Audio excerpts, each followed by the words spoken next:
Welcome, everybody, to twitch.tv/randomania. This is going to be something that, legitimately only comes around once a year, but you're going to be seeing plenty of it here. This is the fourth annual Zelda 1 Randomizer Groundhog's Day race. I am the Greenleaf Effect, and with me is my partner in crime, of course, Crimson Evix. You said we only get to experience this once a year, but isn't the whole point of this day to recycle it over and over and over and over and over and over and over? All in all, 38 days are depicted in some way, shape, or form in the movie Groundhog's Day.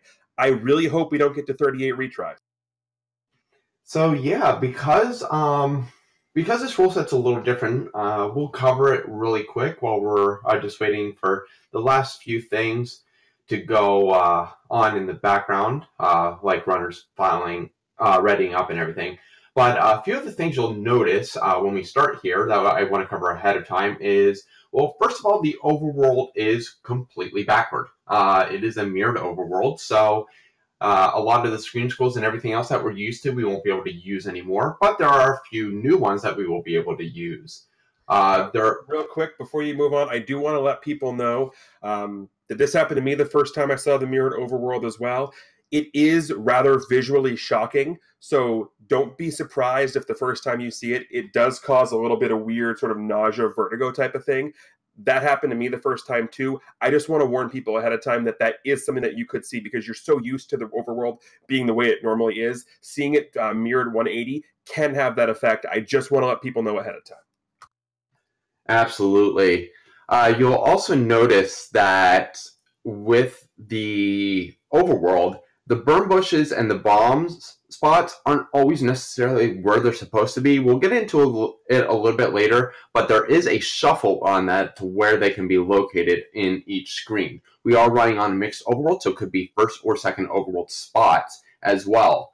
One additional thing, and I think my co-commentator will probably be a little happy on this, is everyone has to have the boomerang and the seed.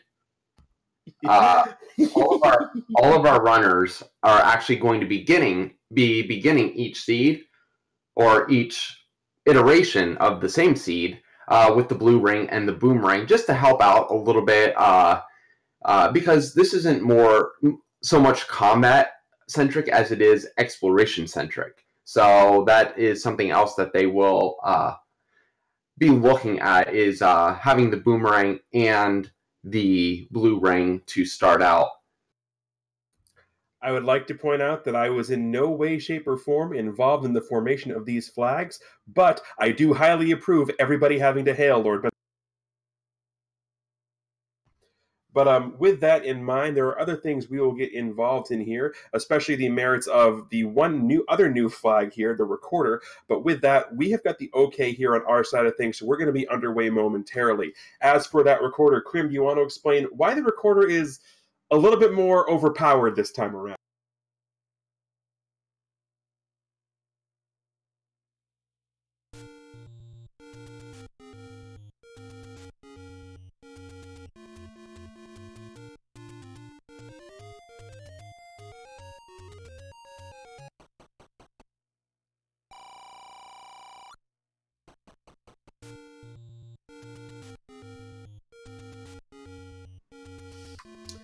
All right, but here we go. As we can see here, we have got Mirrored Overworld, and it's already really, really funky starting here. We are in the Lost Woods. Of note, you will see up in your upper left-hand corner, JSR is playing as the little Z sprite.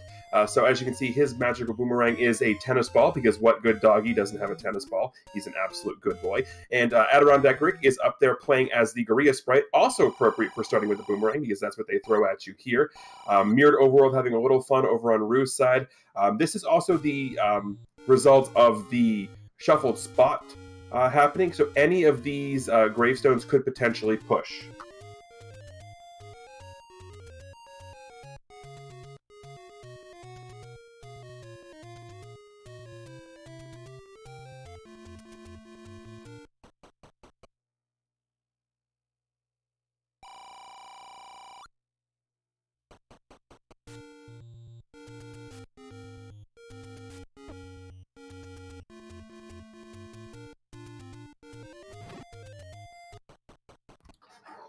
All right, so we have found ourselves a candle over on JSR side, as Rick has discovered one of our, excuse me, one of our Armo statues, which is leading to nothing. Candle is definitely something to find. You want to find. However, we also find the sword here, as you can see, it is a dog bone. One thing to note is, again, this is the Groundhog's Day race. So for those who aren't familiar with how the rules for the Groundhog Day race work, it is going to be the following. Every run is a maximum of 45 minutes. At 45 minutes, you have to reset. You can choose to reset anytime beforehand.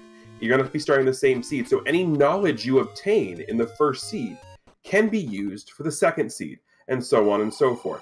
So a lot of times what you'll see is this first seed, this first time through, is going to be used a lot for routing as opposed to being used for actual, completion. So the information that they obtain, our runners obtain here in the first seed, can be used for the second, third, etc. One other caveat to note, any seed that is restarted after 1 hour, 30 minutes, and 1 second, which is 2 full time cycles, doesn't have to be reset, and you can just go ahead and continue and finish on that one. That's just so this doesn't take a ridiculous amount of time. Well, kinda. See, the thing is that it's not necessarily them being able to restart any after 1:30, it's any ongoing at 2:15. So yes, technically the 1:30:01 is the good time, but if they happen to restart one afterwards, that will be the one. But yeah, basically it's 2:15 once we hit that mark. Also, one other thing I don't think we mentioned yet, TGE, is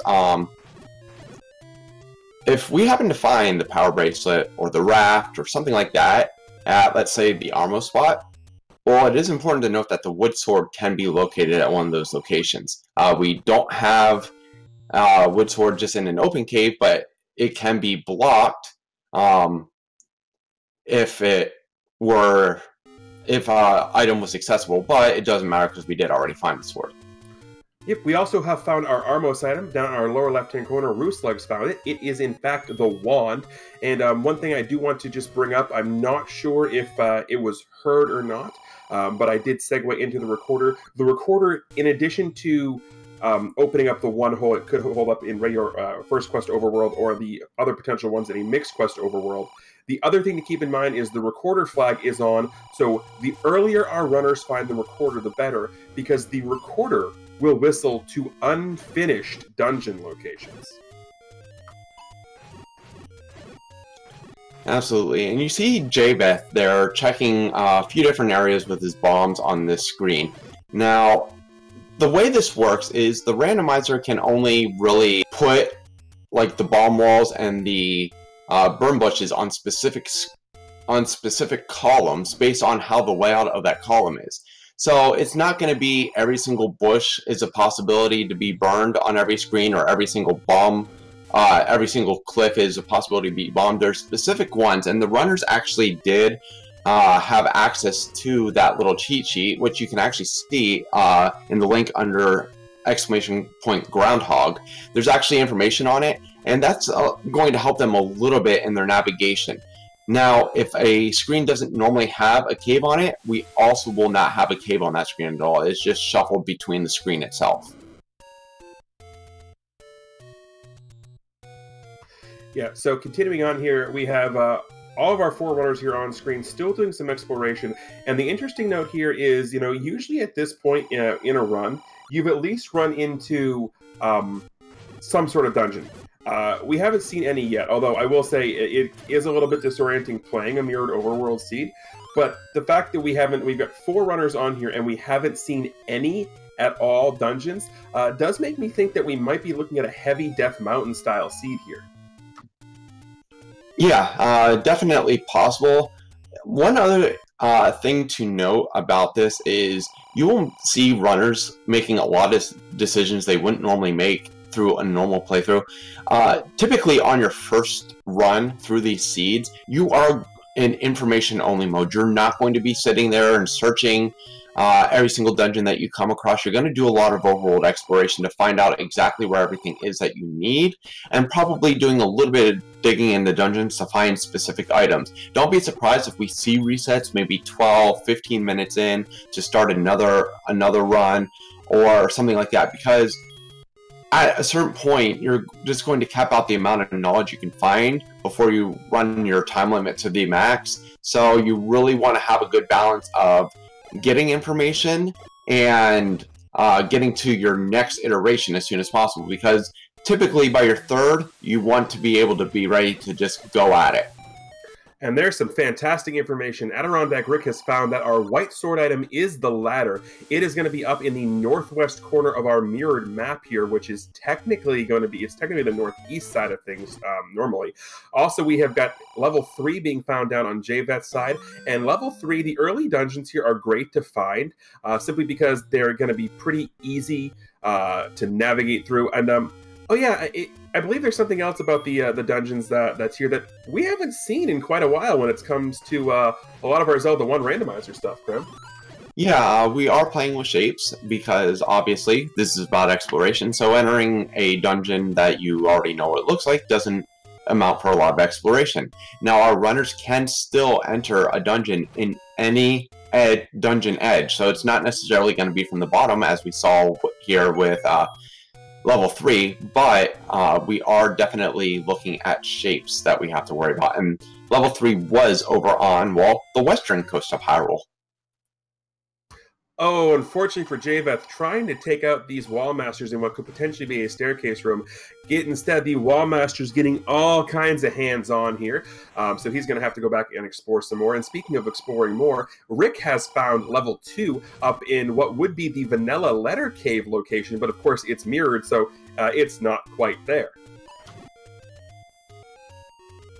Well, I mean, I think the fact that this is randomized dungeons is also a reason the letter's not there, but regardless.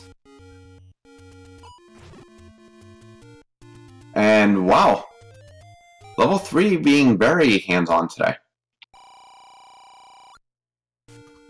Well, I mean, you know, not quite the exploration that Javeth was hoping for, but I guess exploring the inside of the walls is technically exploring. Yeah, he wants to clear out this room just because it is a single block room, which is the possibility for a dungeon item. Once again, that information would be great to have, especially if we know, okay, well, you know, this is just the blue boomerang, we don't need it, but it's a red candle, so not a horrible item, especially since this is an open cave, so it can save them on having to get a candle out of, you know, a gift shop or having to purchase one, because gathering money might take a little bit. Yeah, the other big thing to note is Rick has gone ahead and picked up his ladder. It is a 5-heart white sword item, so that is going to help his exploration a lot, especially when he gets into dungeons. JSR is continuing his exploration as well, also into level 3. He's going to be able to pick up his red candle if he so desires. Rue has found level 9 here, down on the, well, it's what would be southeast of Vanilla 4 if the overworld was regular, but it's down in that area. So we have a level 9 sighting, and Rick is still just meandering around the forest, but Rick does have the ladder, which did allow him to pick up the coast item, which was a heart container. Now, speaking of things like that, am I correct in assuming hearts are shuffled?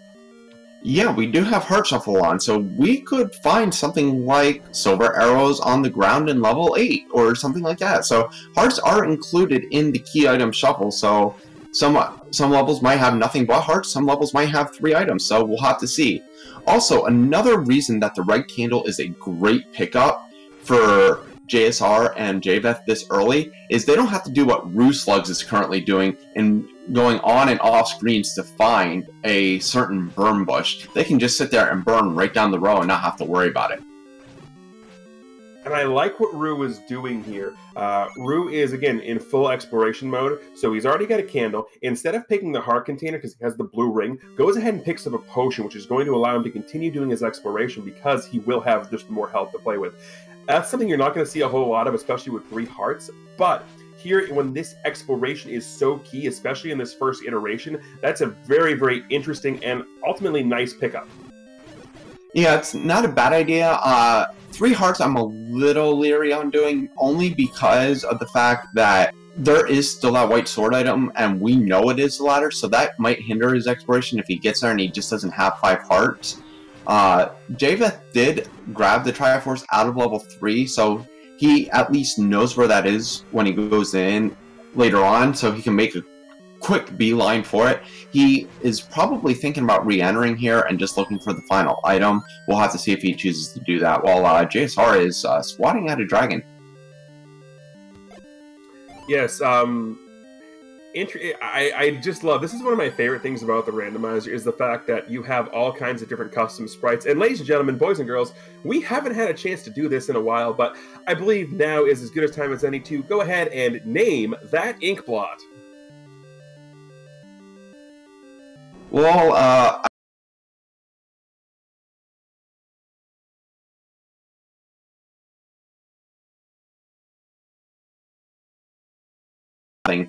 the old men are not going to talk to us until we find the book. So that is something else, because it is helpful hints. So if they find the book, they will probably want to consider picking it up, because that may help them find information that they need. Well, knowledge is power, after all, and you can't get any much more knowledgeable than in a book, so definitely there. So another interesting thing about this level 3, as you can see, JSR and Rick are in the same room. Rick has the ladder, which makes fighting these Darknets a little bit easier. Even more so if this room happens to have the other item drop that's not the red candle. JSR are going to go ahead and pick up the Triforce here as well. But again, it's all going to depend on if this ladder is going to be a help or not in this room. We'll see what... Nope. Hey, it's a key, so never a bad thing to have a key pickup. No. And they're not going to be able to do it as much as like the Battle Royale that we had last year, where it was called Router's Relish, and they were able to actually go in and look at the seed and plan out the whole route of the seed and everything beforehand. But knowing where their specific keys and knowing how many that you end up with at the end of any given seed, it might help you sort of dictate, okay, I don't need to go out of the way to grab this one key in this level because I probably won't need it. So they are probably going to be paying attention to their key counts as well, just so they know how many keys they may need to pick up throughout their final run. And if you take a look down on Javeth's screen, you can see the power of the red candle there. Just indiscriminately spamming fireballs there, allowing Javeth to, yep, I'm going to find where this burn bush is, and I'm going to stay on this screen while doing it. So even though you might think, oh, it's the red candle, we already have a story, it's not that big of a deal. In this particular type of seed, especially for the exploration, it is gigantic. Absolutely gigantic, and Rick's going to stumble across it here in a second. Rue going to be going ahead and making his way through the desert and to continue on with that exploration. JSR going through a bunch of explosives, but is rewarded with level 4. Yeah, bomb manipulation and knowing your bomb counts and everything is very critical when you're going through a seed like this. Another strategy that you'll see a lot of runners use that is pretty important is the save and retry method. So they can sit there and use all 8 of their bombs to find a specific cave on the overworld, and then quit and retry to get all the bombs back and just have the knowledge of where that is. Yeah, and the other piece of knowledge that JSR just found is there is a mugger room asking for bombs or keys. However, there is the potential of going around it. We know there's a room above it, so that could potentially be bombable there after he goes ahead and replenishes some of his bombs by killing this Dodongo, because as we all know, Dodongo dislikes smoke.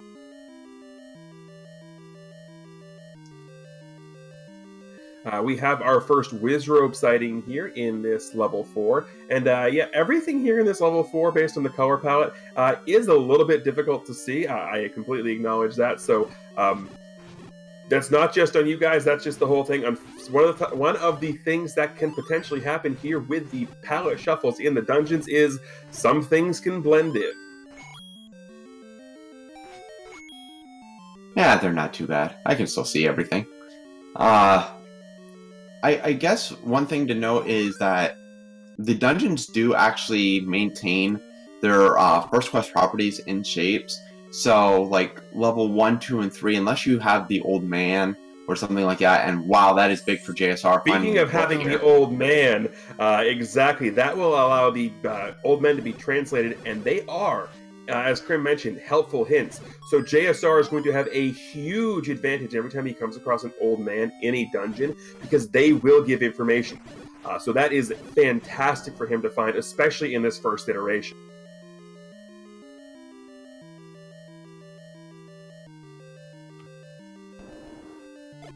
So, as I was saying, levels 1, 2, and 3, and for the most part 4, unless you run into an old man, you will be able to pretty much navigate from room to room if they're connected and without any difficulty, just because that's how they are in vanilla first quest. So that's something that we will that will allow our runners to have a little bit easier navigation through these early levels. So it's good that they found, 2, 3, and 4 here early rather than 7, 8, 6, and stuff like that. Yeah, so there is our second item in level 4. It was a heart container, so JSR now has all the information he could need. And it looks like, yeah, he's setting up for a Kanana key. Without having a key there, you can go ahead and, if you don't have a key, if there is a shutter door and a key door in the same room, if you walk through the key door at the same time the shutter door is opening, you will pass through, just by the way the room works, and gets in there to get the Triforce. That trick is aptly named for the person who discovered it. That would be Kanana Phone. Yeah, it's such a wonderful trick. And it's often utilized ever since it was discovered. You'll see a lot of people just try to set up for it. Now, if they do have any keys in their inventory, it still will burn a key, so that is important to keep in mind. It is a little bit of a waste of time if you do have a key.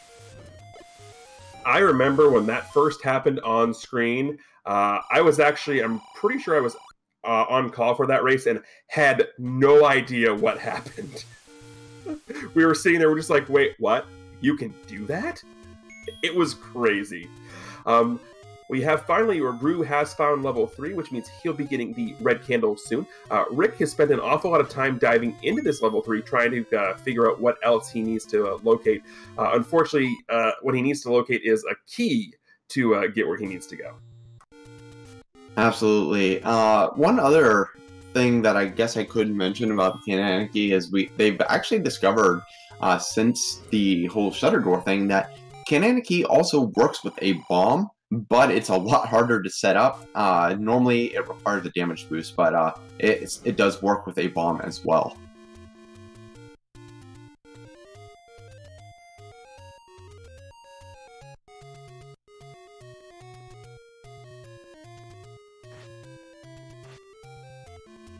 Alright, continuing on, Rue has picked up the Triforce here in level 3, so he has now has that information. We have the rest of our 3 runners attempting to continue to explore and gather more information. Rick going to go ahead and take a look. It's in a book. It is, in fact, reading Rainbow. I'm not sure. I actually never watched any of that when I was a kid, so I know the jingle, and that's really about it.